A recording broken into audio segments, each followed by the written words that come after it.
삭 때문에 아무리 농사에 사람이 부족한 때라도 젊고 든든한 몇 사람은 동리의 젊은 부녀를 지키기 위하여 동리 안에 머물러 있지 않을 수가 없었다.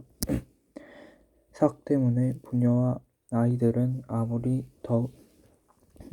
더운 여름 저녁이라도 길에 나서서 마음 놓고 바람을 쏘여보지 못하였다.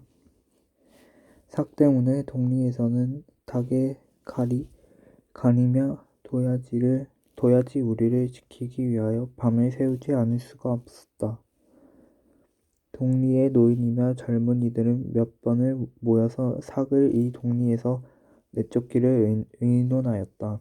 물론 합의는 되었다. 그러나 내쫓는데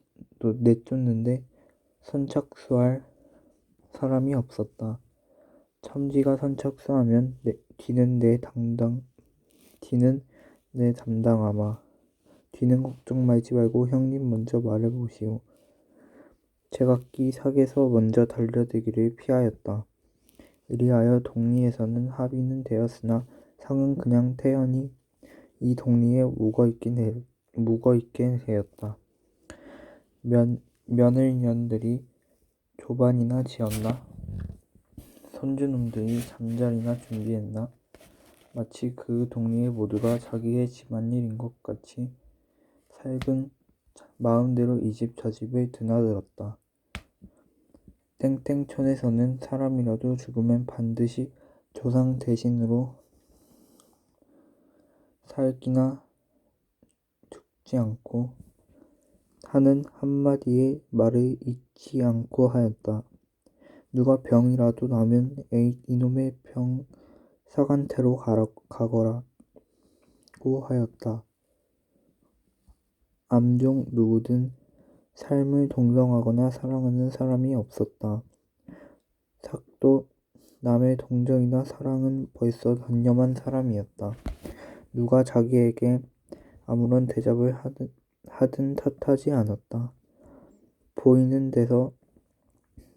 푸대접을 하면 그 트집으로 반드시 칼부림까지 하는 그였었지만 뒤에서 아무런 말을 할지라도 그리고 그것이 삭의 귀에 갈지라도 탄하지 않았다. 이 한마디는 그의 가장 커다란 철학이었다. 흔히 동리 중국인들의 투전판에 가서 투전을 하였다. 뜻대로 두들겨 맞고 피투성이가 되어 돌아오는 일도 있었다. 그러나 그 하소연을 하는 일이 없었다. 할지라도 들을 사람도 없거니와 아무도 무섭게 두들겨 맞은 뒤라도 하루만 샘물에 상처를 씻고 절룩한 뒤에는 또 그 이튿날은 천연히 다녔다. 여가 땡땡촌을 떠나기 전날이었다. 송첨지라는 노인이 그의 소출을 나기에 실어가지고 중국인 지주가 있는 촌으로 갔다.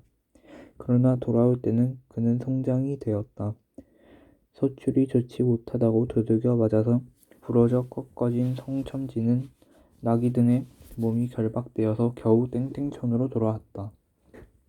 그리고 놀란 친척들이 나기에서 몸을 내릴 때에 절명이 되었다. 땡땡촌에서는 와작하였다. 원수를 갚자. 명아님 목숨을 끊은 송첨지를 위하여 동리의 젊은이며 늙은이는 모두 흥분되었다. 제각기 이제라도 들고 일어설 듯하였다. 그러나 그뿐이었다. 누구든 앞장을 서려는 사람이 없었다. 만약 이때 누구든 앞장을 서는 사람만 있었다면 그들은 곧 그 지주에게로 달려갔을지 모른다. 그러나 제가 앞장서겠노라고 나서는 사람은 없었다. 제각기 곁사람을 돌아보았다. 발을 굴렀다. 부르짖었다. 학대받는 인종의 고통을 호소하며 울었다. 그러나 그뿐이었다. 남의 일로 지주에게 반항하여 제 밥자리까지 떼이기를 꺼림인지 어쩐지 여로는 모를 배우되 용감히 앞서서 나가는 사람은 없었다. 의사라는 여의 직업상 송첨지의 시체를 건분을 한 뒤에 돌아오는 길에 여는 삭을 만났다. 키가 작은 삭은 여는 내려다보았다. 삭은 여를 쳐다보았다. 가련한 인생아, 인종의 거머리야. 가치없는 생명아, 밥 버러지야. 기생충아, 여는 삭에게 말하였다. 송첨지가 죽은 줄 아우? 여의 말에 아직껏 여를 쳐다보고 있던 삭의 눈이 아래로 떨어졌다.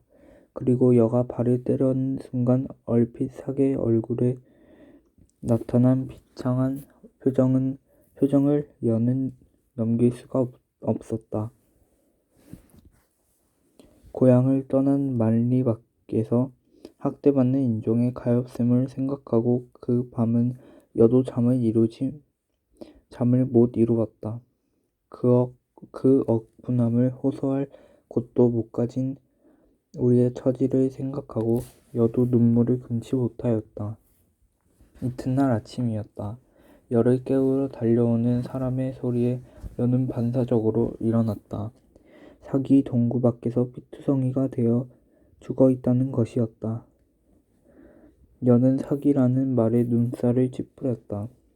그러나 의사라는 직업상 곧 가방을 수습하여 가지고 삭이 넘어간 데까지 달려왔다.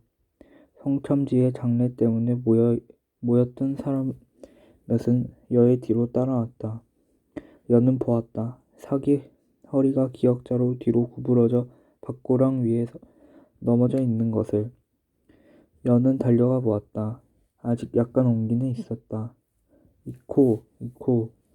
그러나 그는 정신을 못 차렸다. 여는 응급수단을 하였다. 그의 사진은 무섭게 경련되었다. 이윽고 그가 눈을 번쩍 떴다. 이코, 정신이 드나?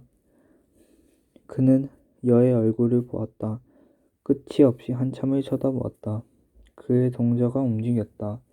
겨우 의를 깨달은 모양이었다. 선생님, 저는 갔었습니다. 어디를? 그놈 지주놈의 집에.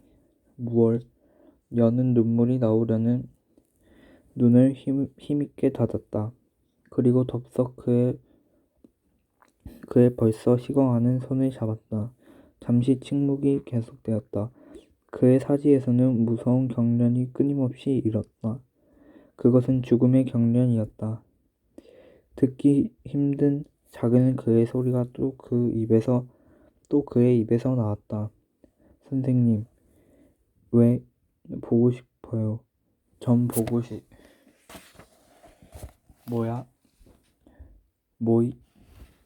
그는 입을 움직이었다. 그러나 말이 안 나왔다. 기운이 부족한 모양이었다. 잠시 뒤 그는 또다시 입을 움직이었다. 무슨 소리가 그의 입에서 나왔다. 무얼? 보고 싶어요. 붉은 산이 그리고 흰 옷이. 아, 죽음에 임하여 그는 고국과 동포가 생각난 것이었다. 여는 힘있게 감았던 눈을 고즈넉이 떴다. 그때 삭의 눈도 번쩍 띄었다. 그는 손을 들려 하였다. 그러나 이미 부러진 그의 손은 들리지 않았다. 그는 머리를 돌이키려 하였다. 그러나 그 힘이 없었다. 그의 마지막 힘을 혀끝에 모아가지고는 그는 다시 입을 열었다. 선생님, 왜 저것? 무얼? 저기 붉은 산이 그리고 흰 옷이. 선생님, 저게 뭐예요? 여는 돌아보았다. 그러나 거기는 황막한 만주의 벌판이 전개되어 있을 뿐이다. 선생님, 창가 불러주세요. 마지막 소원, 창가를 해주세요. 동해물과 백두산이 마르고 닳도록. 여는 머리를 끄덕이고 눈을 감았다. 그리고 입을 열었다. 여의 입에서는 창가가 흘러나왔다. 여는 고즈넉이 불렀다. 동해물과 백두산이.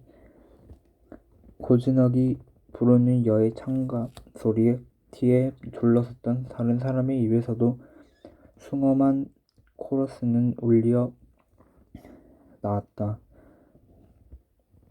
광막한 겨울의 만주벌 한편 구석에서는 밥버러지 이코의 죽음을 조상하는 승엄한 노래가 차차 크게 엄숙하게 울리었다. 그 가운데서 이코의 몸은 점점 식었다.